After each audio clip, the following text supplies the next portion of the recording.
내 이름은 마리. 서울의 번잡한 강남 한복판, 오래되었지만 조용한 작은 빌라 2층에 살고 있다. 이곳은 단 내 가구가 사는 건물이라 원래라면 모두가 서로 얼굴을 알고 평화롭게 지낼 수 있는 공간이어야 했다. 하지만 내 아침을 늘 망쳐놓는 건 너무도 사소하지만 참을 수 없는 문제였다. 바로 주차 문제였다. 내 차를 세우는 자리는 분명히 번호가 새겨진 내 전용 공간인데 1층에 사는 도윤은 늘 자기 대형 SUV를 아무렇지 않게 그 앞에 세워버렸다. 차는 크고 반짝였고 그가 운전대에서 내릴 때마다 느긋하게 움직이는 모습이 내 신경을 긁어댔다. 처음엔 단순한 실수라 생각했다.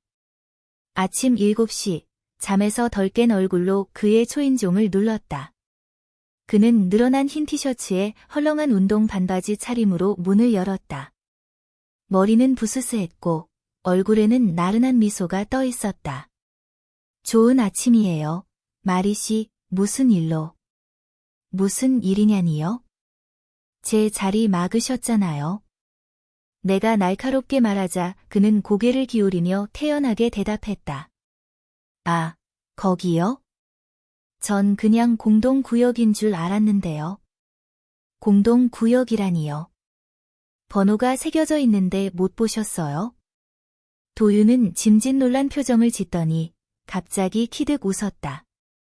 그 순간 내가 아무리 날카롭게 굴어도 마치 장난처럼 흘려보내는 그의 태도에 화가 나면서도 이상하게 시선을 빼앗기고 말았다. 며칠 뒤 퇴근길에 나는 다시 그와 마주쳤다. 이번엔 그는 파란 셔츠와 진을 입고 있었고 평소보다 단정했다. 회사에서 돌아온 듯했는데 의외로 잘 어울렸다. 마리 씨, 지난번에 죄송했어요. 갑자기 왜 사과를? 그냥 누가 알려주더라고요. 괜히 고집 부릴 필요 없다고. 그의 말투는 진지했고 순간 진짜로 미안해하는 듯 보였다. 나는 어쩐지 허를 찔린 듯 멍해졌다. 그런데 곧이어 그가 뜻밖의 제안을 했다. 시간 되면 근처 카페에서 커피 한 잔 하실래요? 이번엔 제가 제대로 사과드리겠습니다. 나는 두 팔을 꼬아 올리고 일부러 한참을 고민하는 척했다. 하지만 마음속에서는 이미 호기심이 스멀스멀 피어오르고 있었다. 결국 나는 그 제안을 받아들였다. 빌라 근처의 작은 카페, 유리창으로 가을빛이 스며드는 곳에서 우리는 마주 앉았다. 나는 검은색 원피스에 얇은 가디건을 걸치고 있었다. 긴 머리를 묶었지만 일부러 귀 옆으로 작은 장식핀을 꽂았다. 도윤의 눈길이 그곳에 잠시 머무르는 걸 나는 분명히 보았다. 카푸치노 드세요? 네, 근데 이걸로 이미지 세탁하려는 건 아니죠? 내 말에 그는 낮게 웃었다. 대화는 의외로 자연스럽게 이어졌다. 그는 중학교 역사 교사라고 했고 낡은 서적을 모으는 취미가 있었다. 반대로 나는 영상 편집 일을 하고 있다고 말했다. 그는 내 이야기를 눈을 반짝이며 들었고 그 모습에 잠시 나는 긴장을 풀었다. 창가로 스치는 바람이 내 치마 끝을 살짝 흔들었고 그의 시선이 잠깐 그쪽으로 향했다가 돌아오는 것을 느꼈다. 이상하게도 불쾌하기보다는 묘하게 짜릿했다. 나는 괜히 다리를 꼬아 앉으며 검은색 힐끝으로 바닥을 두드렸다. 그때 그가 고개를 기울이며 말했다. 사실 마리 씨가 화내는 모습도 좀 귀엽던데요. 나는 순간적으로 얼굴이 붉어졌고 황급히 시선을 창밖으로 돌렸다. 하지만 웃음이 새어나오는 걸 막을 수 없었다. 분명히 짜증나는 상황이었는데 그가 이렇게 태연하게 나를 흔드는 게 이상하고도 낯설게 즐거웠다. 그날 이후 우리의 공기는 달라졌다. 복도에서 마주치면 그가 먼저 인사를 했고 주차장은 놀라울 정도로 질서정연했다. 하지만 어쩐지 나는 그가 다시 내 마음을 건드리길 기다리고 있었다. 며칠 동안은 조용했다. 도윤은 약속이라도 지킨 듯 자신의 SUV를 언제나 정확히 칸 안에 세워두었다. 심지어 주차 라인을 밀리미터도 벗어나지 않게 맞추려 애쓰는 듯 보였다. 웃기게도 그 꼼꼼함이 또다시 나를 신경 쓰이게 했다. 너무 완벽하면 또 재미없잖아. 그래서 어느 날 밤, 나도 작은 장난을 치기로 했다.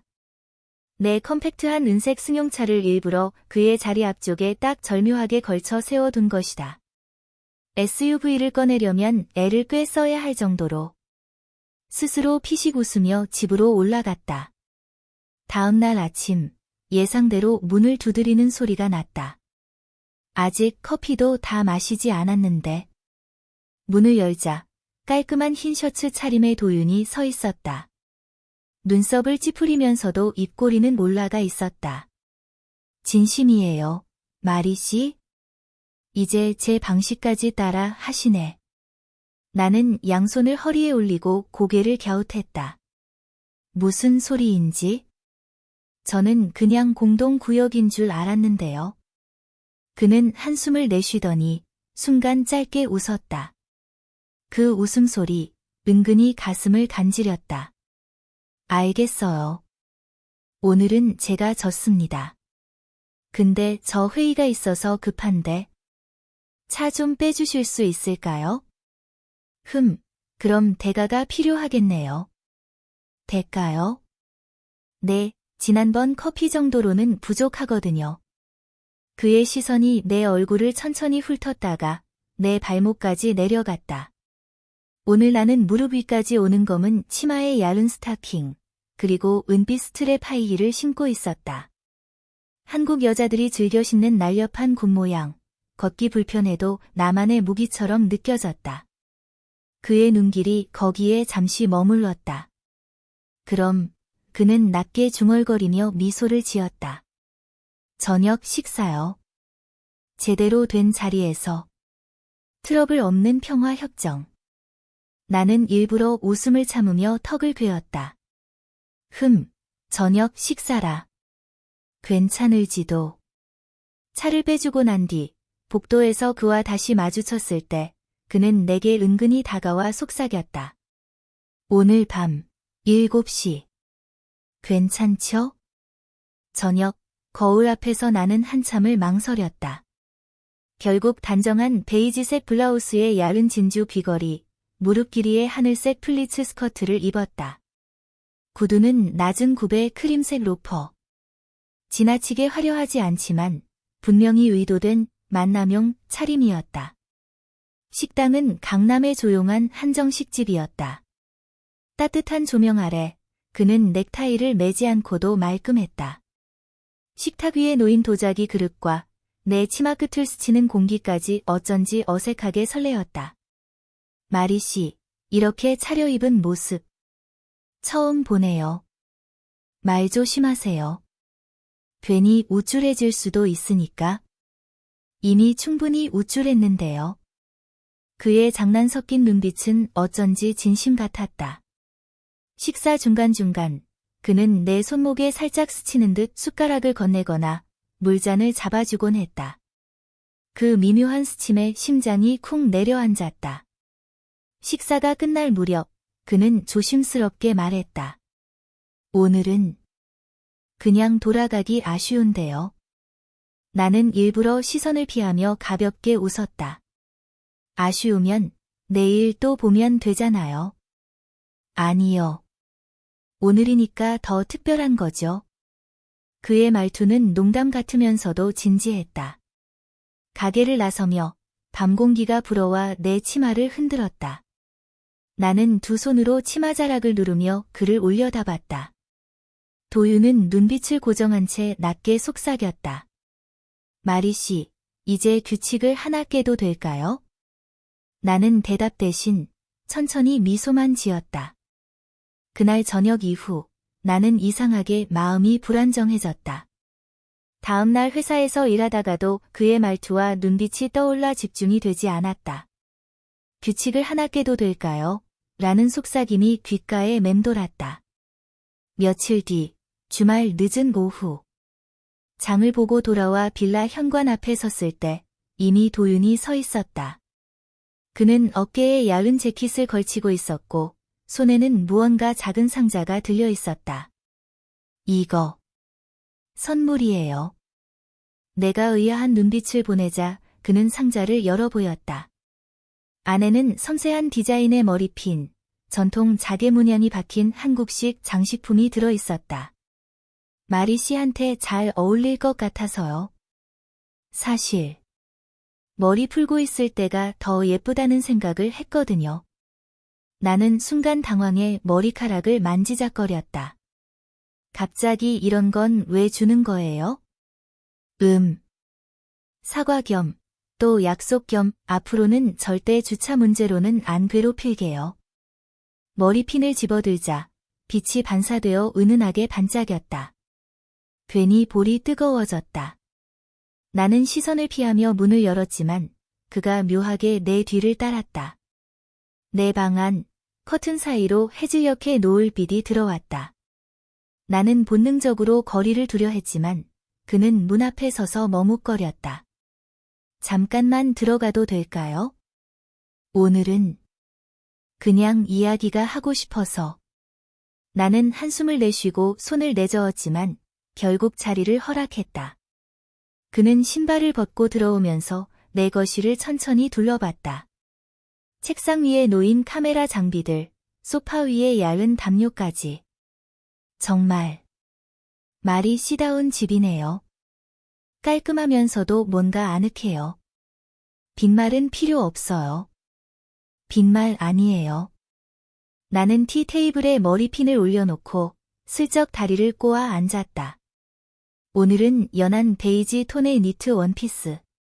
무릎 위로 드러난 라인의 얇은 스타킹이 빛을 반사했다. 도윤의 눈길이 그곳에 머무르는 걸 느끼고 말았다. 그만 보시죠. 내가 날카롭게 말하자 그는 고개를 들어 장난스러운 미소를 지었다. 죄송해요. 근데 못 보게 할 만큼 예쁘니까. 내 심장이 크게 뛰었다. 손끝으로 원피스 자락을 움켜쥐며 애써 무심한 척했지만 긴장감은 더해졌다. 잠시 정적이 흘렀다. 그가 천천히 다가왔다. 그리고 소파 앞에 앉아 내 시선을 맞췄다. 마리 씨, 사실 우리 계속 티격태격한 게 저한텐 즐거웠어요. 그런데 이제는 그냥 솔직해지고 싶어요. 그는 손을 뻗어 내 손등에 가볍게 닿았다. 전기가 통하는 듯 온몸이 움찔했다. 이건 규칙 깨는 거죠? 내가 낮게 물었다. 맞아요. 근데 이번엔 후회 안 하게 만들고 싶어요. 나는 망설이다가 그의 손길을 피하지 않았다. 도윤은 내 손을 조심스럽게 잡아 올리더니 입술을 아주 살짝 스쳤다. 마치 확신을 기다리는 듯. 숨이 가빠졌다. 방 안은 고요했지만 심장 소리만 크게 들렸다. 그의 눈동자가 내 얼굴을 가만히 탐색했다. 나는 겨우 속삭였다. 이번만요. 그 순간 그는 미소를 지으며 나를 끌어안았다. 거칠지 않았지만 단단했다. 그의 셔츠에서 은은하게 나는 비누 향기와 체온이 어우러져 나는 저항 대신 눈을 감았다.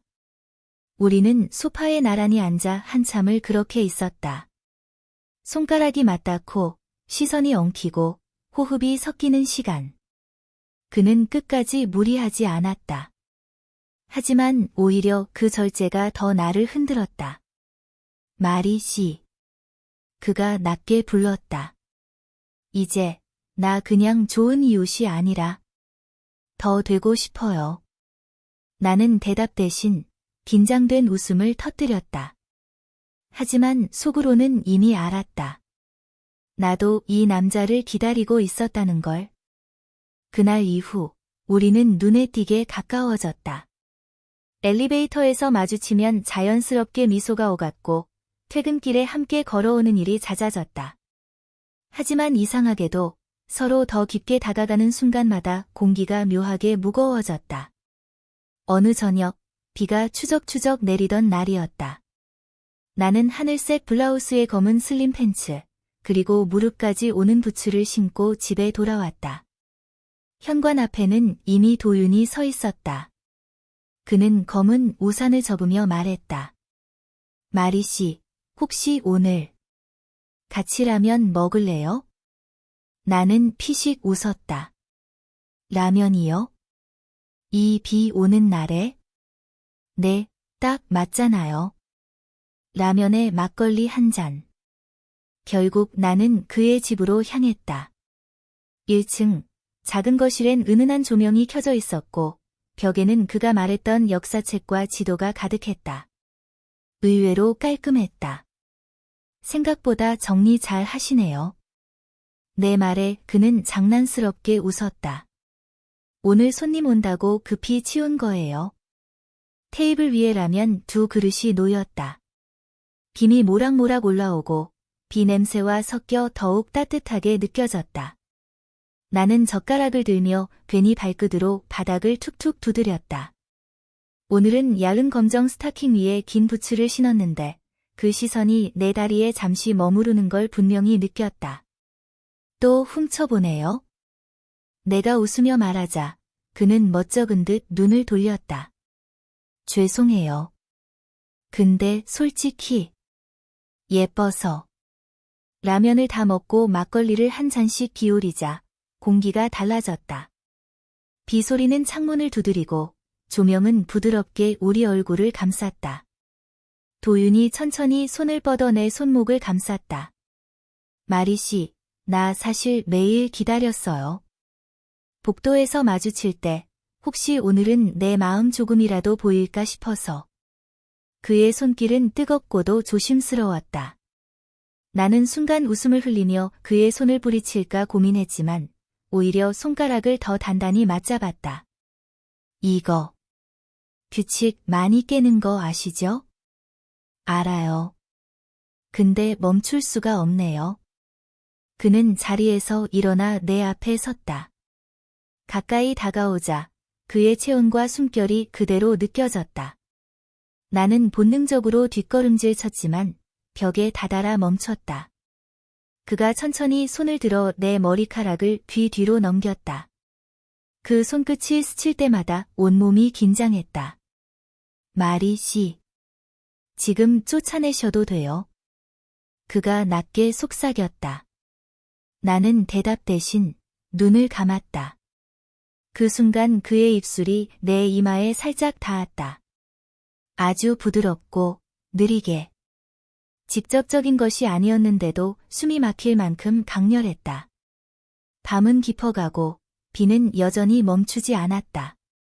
그는 끝내 선을 넘지 않았지만 그 절제 속에 오히려 더 짙은 열기가 번졌다. 나는 소파에 앉아 무릎 위에 올려둔 그의 자개 머리핀을 바라봤다. 그것이 마치 약속처럼 우리 사이의 긴장을 더 단단히 묶어두고 있었다. 마리 씨. 그가 조용히 부르자 나는 고개를 들었다. 혹시 내일은 더 가까이 있어도 될까요? 나는 아무 말도 하지 않았다. 다만 가볍게 고개를 끄덕였을 뿐이다. 그날 이후로 우리는 마치 보이지 않는 선을 사이에 두고 천천히 가까워졌다.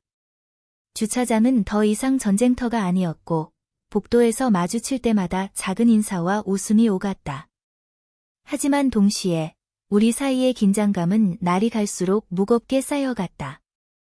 늦은 밤, 나는 얇은 실크 파자마에 가디건을 걸친 채 책을 읽고 있었다. 창밖은 고요했고 서울의 불빛만이 희미하게 스며들었다. 그런데 갑자기 문 두드리는 소리가 들렸다.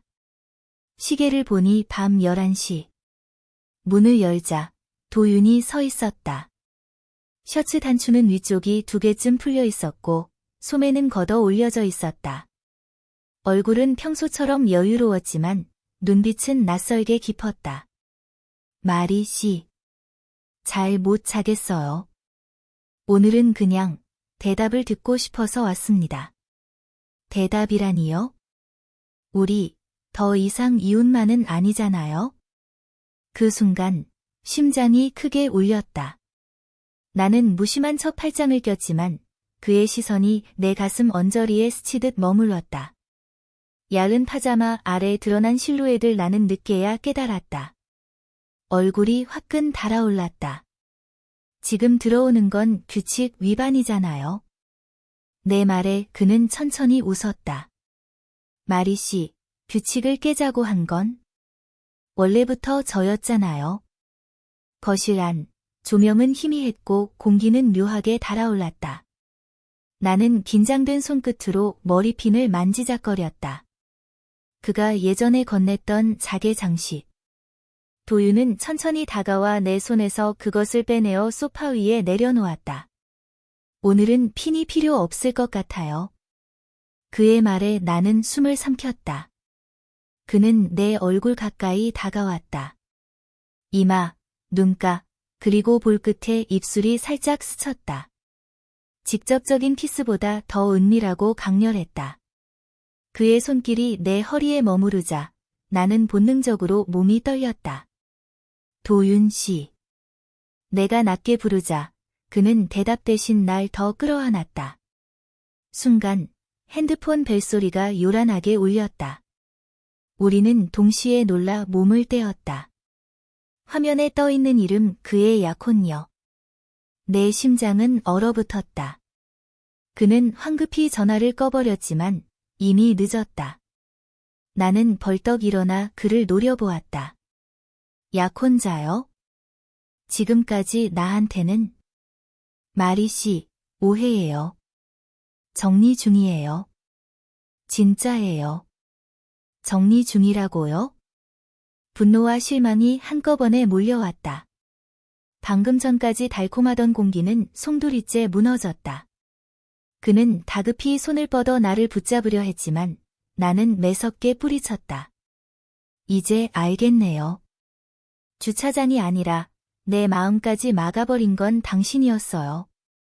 나는 문을 열어젖히며 그를 밀어냈다. 그는 복도에 서서 마지막까지 애타게 내 이름을 불렀다. 마리 씨. 제발, 내 말 좀 들어요. 하지만 문은 닫혔고 나는 차갑게 숨을 고르며 벽에 기대섰다. 눈가가 뜨겁게 젖어갔다.